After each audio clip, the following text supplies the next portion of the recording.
오헨리의 단편 소설 가운데 이런 이야기가 있습니다. 어느 집에 강도가 들었습니다. 강도는 자고 있던 집 주인 부부에게 칼을 들이대면서 두 손을 들라고 그렇게 소리를 쳤습니다. 겁에 질린 부부는 손을 번쩍 치켜드는데, 그런데 자세히 보니까 남편은 한쪽 손만 들고 있었습니다. 그래서 강도는 두 손 다 들라고 그렇게 소리를 질렀더니 남편은 제가 한쪽 어깨에 신경통이 있어서 다 들 수가 없습니다, 그렇게 대답을 합니다. 그 말을 들은 강도는 사실 나도 신경통이 있는데 라고 그렇게 얘기를 하면서 자리에 앉아서 서로 신경통에 대한 그런 대화를 나누게 됩니다. 강도는 그 집에 왜 왔는지, 또 이 남편도 그 사람이 누구였는지 그것을 다 잊어버리고 서로 화기애애한 분위기 가운데서 이렇게 날이 밝을 때까지 서로의 이야기를 나눴습니다. 그리고 아침이 되고 난 후에 강도는 속히 건강을 잘 회복하시기 바랍니다, 그렇게 인사를 나누고 떠났다고 합니다. 강도와 신경통이라는 제목의 이야기입니다. 공감의 힘이라는 것은 얼마나 대단한지 모릅니다. 서로 공감하게 될 때 강도도 집주인도 남이 아니라 서로 가까운 친구가 되어버립니다. 공감이라는 것이 무엇입니까? 공감은 다른 사람의 상황이나 기분을 같이 느낄 수 있는 능력을 말합니다. 이해는 머리로 하는 것인데 이 이해가 가슴까지 내려오게 되면은 그것이 곧 공감이라고 말합니다. 우리가 살아가는 세상은 혼자만이 살아가는 세상이 아니라 더불어 함께 살아가는 사회이기 때문에 공감을 한다는 것, 이것은 매우 중요한 일이고 또 사회 구성원들에게는 꼭 필요한 것입니다. 그런데 우리가 살아가는 세상을 보면은 서로 공감하면서 서로 이해하고 위해 줄 수 있어야 되는데 공감하지 못해서 생겨나게 되는 여러 가지 문제들을 우리는 보게 됩니다. 자신의 입장에서 자신만 생각하고 남을 이해하려고 하지 않으니까 갈등이 생겨나고 또 원활한 의사소통이 이루어지지 않습니다. 약하고 가난한 자를 생각하지 않으니까 사회적인 불평등이 더 깊어지고 공동체 의식도 약해지게 됩니다. 상대방의 감정을 이해하지 못함으로 인해서 인간관계가 악화되고 사회적으로 고립되어지고 또 범죄로까지 이어지게 되는 그런 모습도 볼 수 있습니다. 그렇기 때문에 공감하는 것이 우리에게는 꼭 필요한 것이고, 분명한 것은 사람은 자신이 직접 겪어보지 않고서는 타인의 그 고통에 대해서 충분히 그것을 다 알고 공감할 수 없다는 것입니다. 닥터라는 제목의 영화를 보면은 한 거만한 외과 의사가 나옵니다. 이 사람은 환자들에게 일말의 동정심도 갖지 않았던 그런 사람이었습니다. 그러던 그가 갑자기 건강에 이상이 생겨서 병원을 찾게 됩니다. 의사가 아닌 환자로서 병원에 들어왔을 때 그는 자신을 대하는 의사들과 또 병원 측의 그 태도에 대해서 놀라게 됩니다. 자신의 고통에 대해서 전혀 공감하지 못하는 의료진들과 또 차가운 태도 때문에 충격을 받게 된 것입니다. 자신이 의사로 살아가고 있었을 때는 전혀 느끼지 못했었는데 자신이 직접 암 환자가 되고 나서야 그동안 자신이 환자들을 단지 병든 몸뚱이로만 보면서 대했었다라는 자신의 모습을 발견하게 된 것입니다. 마가렛 에드선이 쓴 위트라는 희곡을 보면은 여주인공 비비안 베어링 교수가 나옵니다. 이 50대 여교수는 죽음이라는 주제에 대해서 문학적인 그런 통찰력과 또 남다른 표현력으로 명성을 얻고 있었습니다. 그러던 그가 어느 날 희생 가능성이 없는 난소암 판정을 받게 됩니다. 그동안 그는 죽음과 관련해서 문학적으로 훌륭한 표현들을 했었고 또 시적인 그런 통찰력을 자랑했었지만은 자신이 막상 죽음 앞에 직면하게 됐을 때 그동안 자신이 죽음에 대해서 말해왔던 그 모든 것들이, 그 표현들이 다 무력해지는 것을 절감하게 됩니다. 죽음의 공포에 시달리고 있는 사람들의 그 고통에 대해서 이 베어링 교수는 그동안 전혀 공감하지 못하고 그저 자신의 머릿속에 있는 말들로 문학적 표현에 지나지 않았었다라는 것을 그가 깨닫고 자신의 모습 또 자신의 한계를 절감하게 됐다는 것입니다. 우리 자신이 그렇게 되어보지 않고서는 다른 사람의 그 고통에 대해서 공감할 수 없다고 하는 것, 이것이 우리 인간이 갖고 있는 한계입니다. 공감력의 부재, 이것은 어느 누구만의 이야기가 아니라 우리 모두가 다 갖고 있는 문제입니다. 오늘 본문 말씀은 예수님의 공감 능력을 잘 보여주는 본문이라고 할 수 있습니다. 본문 말씀은 복음서 가운데 오직 누가만이 기록을 하고 있습니다. 다른 복음서 저자들과 다르게 이 누가는 가난한 자, 또 이방인, 소외되어 있는 사람들, 고아와 과부와 같은 사회적 약자들에 대한 관심이 많았습니다. 그런 누가였기 때문에 그는 다른 복음서 기자들은 기록하지 못한 오늘 본문 말씀을 유일하게 빠뜨리지 않고 그는 기록을 하고 있습니다. 본문 말씀 앞단락에는 로마 백부장의 믿음을 보시고 예수님이 그 종을 고쳐주신 이야기가 기록되어 있습니다. 가버나움에서 그와 같은 일을 주님께서 행하신 이후에 주님은 나인이라는 성으로 가시게 됩니다. 그때 예수님의 제자들과 또 많은 무리들도 동행합니다. 나인성 성문에 가까이 이르렀을 때 예수님의 일행들은 장례 행렬을 만나게 됩니다. 한 죽은 자를 메고 나왔는데 그 죽은 자는 한 어머니의 독자요, 또 그의 어머니는 과부였습니다. 그러니까 한 여인이 남편을 잃고 아들 하나와 함께 살고 있었습니다. 아들은 여인의 유일한 소망이었고 또 여인이 살아가는 유일한 이유였고 또 자신의 모든 것이었습니다.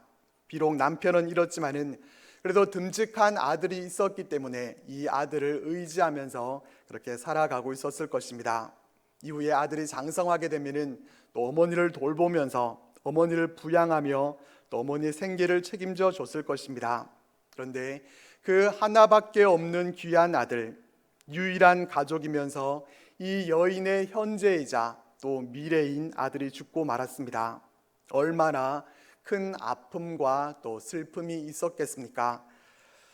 예레미야서를 보면은 독자를 이름같이 슬퍼하며 통곡할지어다 라는 이런 말씀이 나옵니다. 성경은 인생에서 가장 큰 슬픔을 겪은 사람을 독자를 잃은 여인으로 표현하고 있습니다. 남편을 잃었을 때도 큰 슬픔이 있었겠지만은 그래도 그때에는 아들이 있으니까 아들과 함께 그 슬픔을 달래면서 이겨낼 수 있었습니다. 하지만 아들마저 잃게 되었을 때 그 아픔과 슬픔은 인생에서 가장 큰 아픔과 슬픔이었습니다. 이 슬픔은 나인성 과부 혼자만이 짊어지고 있었던 것은 아니라 그 성의 많은 사람도 그와 함께 나오거늘이라고 하는 이 말씀에서 보게 되듯이 성 안에 있는 다른 사람들도 함께 슬퍼하면서 이 장례 행렬에 동참하게 됩니다.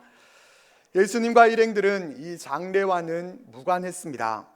그 여인과도 아는 사이가 아니었고 간에 누워있는 여인의 아들에 대해서도 알지 못하는 관계에 있었습니다. 장례 행렬을 보면서 그저 혀를 차면서 안타까워하고 지나쳐 버릴 수 있었습니다.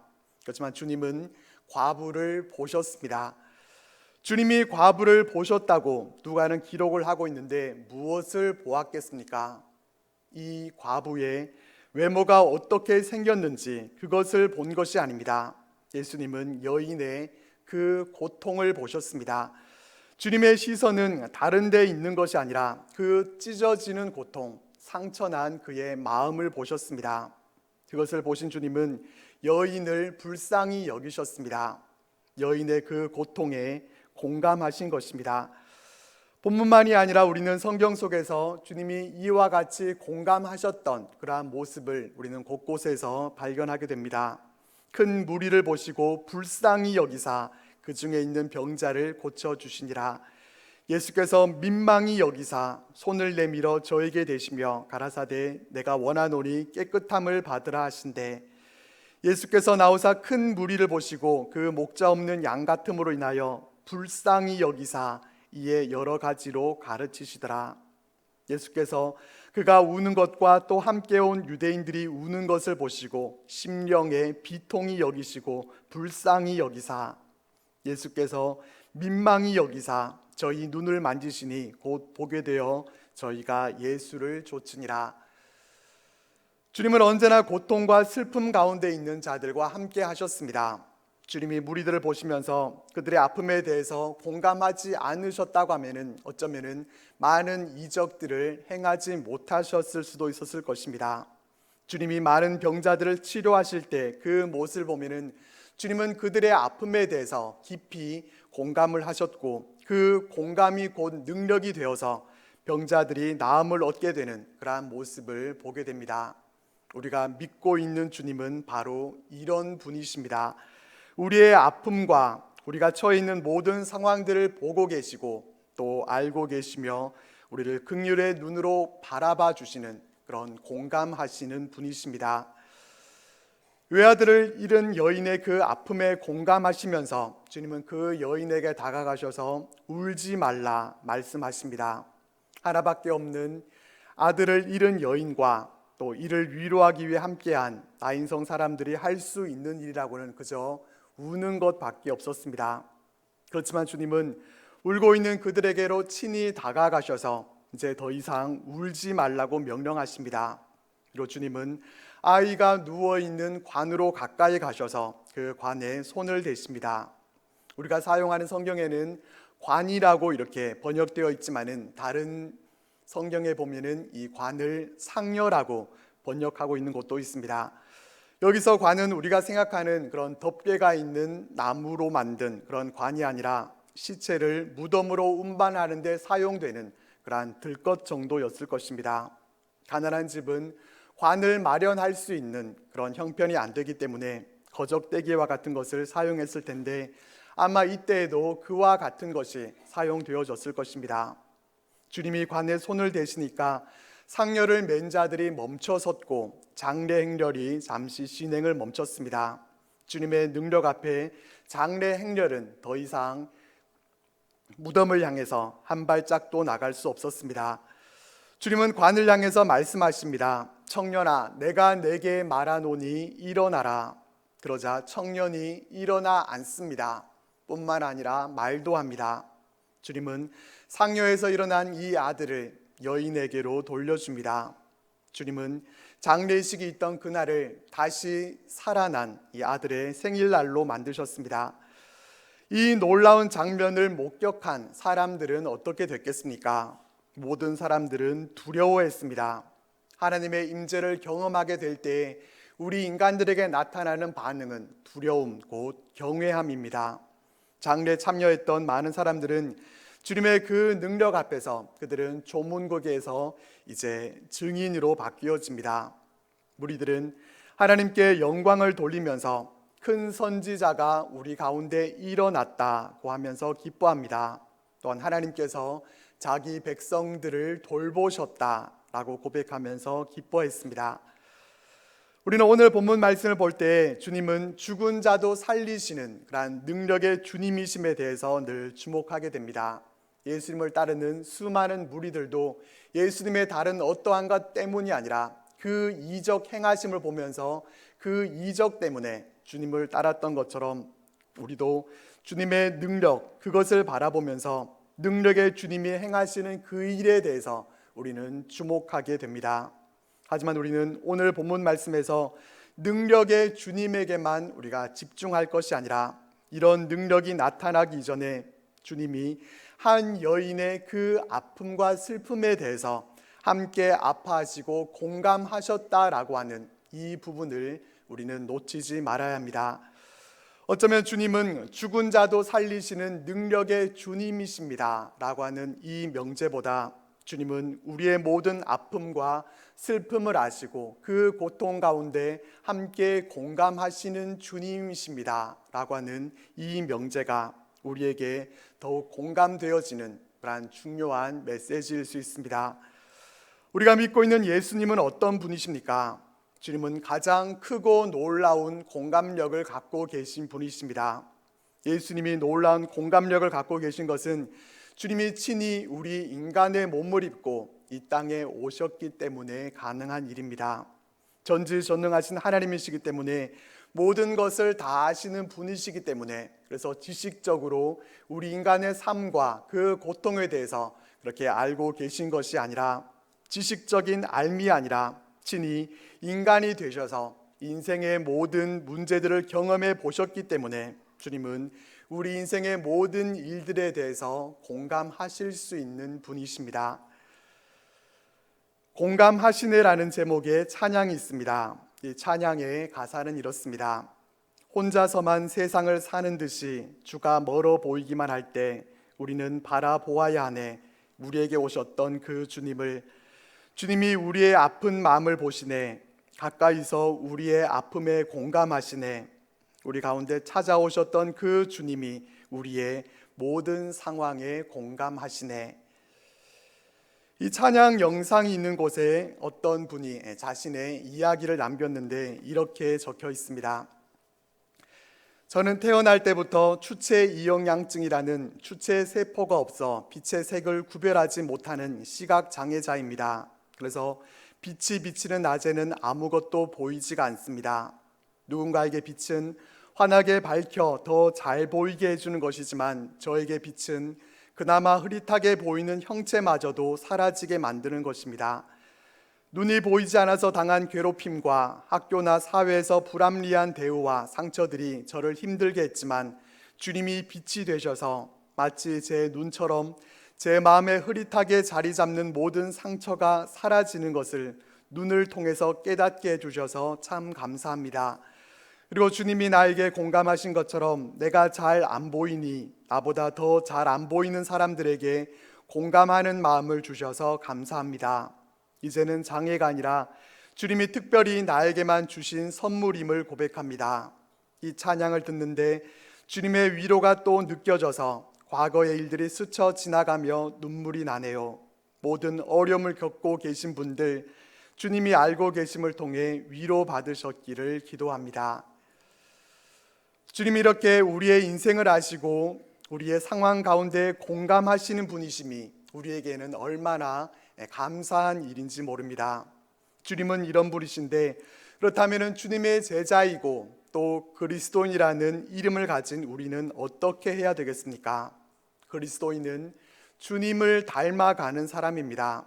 주님이 최고의 공감력을 갖고 계신 분이셨기에 우리는 주님의 모습을 닮아서 주님과 같이 공감하는 자들로 살아가야 합니다. 우리가 공감하는 자가 되기 위해서 해야 할 일은 무엇입니까? 공감력을 회복하는 것입니다. 공감력은 어떻게 회복시킬 수 있겠습니까? 함께 즐거워하고 함께 울면 됩니다. 로마서 12장 15절에서 이렇게 말씀해 주고 있습니다. 즐거워하는 자들과 함께 즐거워하고 우는 자들과 함께 울라. 즐거워하는 자들과 함께 즐거워하고 우는 자들과 함께 우는 것, 이것이 곧 공감하는 것이고 하나님은 우리가 이와 같이 하라고 말씀하십니다. 우리가 공감하는 자가 되는 것이 우리 아버지 하나님의 바람이신 것입니다. 그런데 이 하나님의 바람대로 살아가지 못한 자들이 있습니다. 바리새인과 서기관들입니다. 이들은 공감하지 못했습니다. 그들은 세리들을 보면서 죄인이라고 손가락질했고 창기들을 향해서 손가락질했습니다. 자신들처럼 금식하면서 경건하게 살아가지 않는 자들이라고 비난했습니다. 그들은 세리들 안에 있는 그 아픔과 어려움에 대해서 전혀 공감하려고 들지 않았습니다. 삭개오에게 어떤 마음의 상처가 있는지, 막달라 마리아에게 어떤 괴로움과 슬픔이 있는지 공감하지 않았습니다. 공감력을 잃어버린 그들은 자신들은 율법을 잘 지키면서 살아가고 있는데 안식일에도 병을 고치시는 예수님을 보면서 또 금식하지 않고 죄인들과 함께 먹고 마시는 예수님을 보면서 그들을 향해서 비난의 화살만 쏘아댔습니다. 이런 그들에게 깨달음을 주시기 위해서 주님은 누가복음 15장에서 두 아들에 대한 이야기를 비유로 말씀하셨습니다. 아버지의 유산을 받아가지고 먼 나라에 가서 허랑방탕하게 재산을 다 낭비하고 돌아온 이 둘째 아들과 다르게 아버지 곁에서 아버지를 모시고 살았던 첫째 아들, 그들이 바로 바리새인과 서기관들이었습니다. 첫째 아들인 그들은 어떤 모습이었습니까? 자신의 동생에 대해서 전혀 공감하지 않았습니다. 아버지의 마음에도 공감하지 못했고 동생의 마음에 대해서도 조금도 이해하려고 하지 않았습니다. 아버지의 아들이라 일컬음받기에 너무나도 죄송하고 부끄러워서 그저 품꾼의 하나로만 써줘도 고맙겠다고 하는, 그렇게밖에 말할 수 없는 둘째 아들의 심정을 헤아릴 생각조차 하지 않았습니다. 둘째 아들은 아버지의 둘째 아들이었지 자신의 동생이 아니었습니다. 내 동생이라고 부를 생각조차 없었습니다. 공감하지 못하는 이 첫째 아들에게 아버지는 뭐라고 말합니까? 내 동생은 죽었다가 살아났으며 내가 잃었다가 얻었기로 우리가 즐거워하고 기뻐하는 것이 마땅하다 하니라. 기뻐하는 자와 함께 기뻐하는 것이 마땅한 것이다. 공감하는 것이 마땅한 모습이라고 말씀하셨습니다. 우리는 첫째 아들과 같이 되어서는 안 됩니다. 바리새인과 서기관들과 같이 공감력을 잃어버리고 사회적으로 고립되는 모습은 하나님이 기뻐하시지 않는 모습입니다. 공감하기 위해서는 우리가 그 사람의 입장이 되어봐야 합니다. 김천에는 큰 비가 내리지 않아서 그래도 수혜를 거의 입지 않은 것 같습니다. 우리가 수혜를 입은 다른 지역 분들의 마음을 이해하려고 하면은 그 입장이 되어봐야 할 수 있습니다. 지금 온라인 쇼핑몰 사태로 인해서 많은 기업과 또 가정이 피해를 입고 또 환불 소동이 벌어지고 있습니다. 우리와는 상관없는 일이 아니라 그분들의 입장이 되어봐야 합니다. 남편은 아내의 입장이 되어봐야 하고 아내는 남편의 입장이 되어봐야 공감할 수 있습니다. 부모는 자녀를, 또 자녀는 부모의 입장이 되어봐야 서로를 이해할 수 있게 됩니다. 공감이 중요한 것은 공감하는 자가 기도할 수 있기 때문입니다. 나만 아무런 문제가 없다고 생각하는 사람은 기도할 것이 없습니다. 우리의 이웃들을 위해 중보 기도할 수 있는 사람은 어려움 당한 우리의 이웃의 그 마음에 대해서 공감하는 사람입니다. 그 사람의 아픔을 내 아픔으로 여길 수 있어야 그분을 위해서 기도할 수 있게 됩니다. 전도도 마찬가지입니다. 공감하는 사람이 전도할 수 있습니다. 이웃을 긍휼히 여기고 사랑하며 공감할 줄 아는 사람이 전도도 잘할 수 있습니다. 공감력이 부족하면은 기도할 것도 없고 전도하고 싶은 마음도, 남을 위해 봉사하고 공동체를 위해 헌신하는 마음도 생기지 않게 됩니다. 공감하는 사람이 용서할 수 있게 되고 공감하는 사람이 사랑과 섬김으로까지 나아갈 수 있습니다. 우리의 신앙이 성숙해진다고 하는 것은 곧 공감력이 커진다는 것입니다. 주님의 마음을 소유한 사람이 성숙한 신앙인이고, 성숙한 신앙인은 웃는 자와 함께 웃고 우는 자와 함께 울게 됩니다. 미성숙한 신앙인은 공감력이 부족하기에 우리의 이웃이 우는 모습을 보고서도 눈물이 나지 않습니다. 웃고 있을 때도 함께 웃으면서 즐거워하지 못하고 오히려 질투하고 또 배만 아프게 됩니다. 우리가 기억해야 할 것은 우리가 믿고 있는 주님은 우리의 모든 상황에 공감해 주시는 주님이시라는 점입니다. 우리에게는 공감해 주시는 주님이 계십니다. 우리는 그 주님을 닮아서 우리의 공감력을 회복할 수 있기를 바랍니다. 우리는 공감하지 못하는 이 시대에 바리새인들이 되어서는 안 됩니다. 함께 울고 함께 웃는 우리들이 되시기를 바랍니다. 공감이 곧 능력입니다. 공감이 곧 능력임을 깨닫고 서로 공감하면서 하나님이 기뻐하시는 공동체를 함께 세워가는 우리들 모두가 되시기를 바랍니다.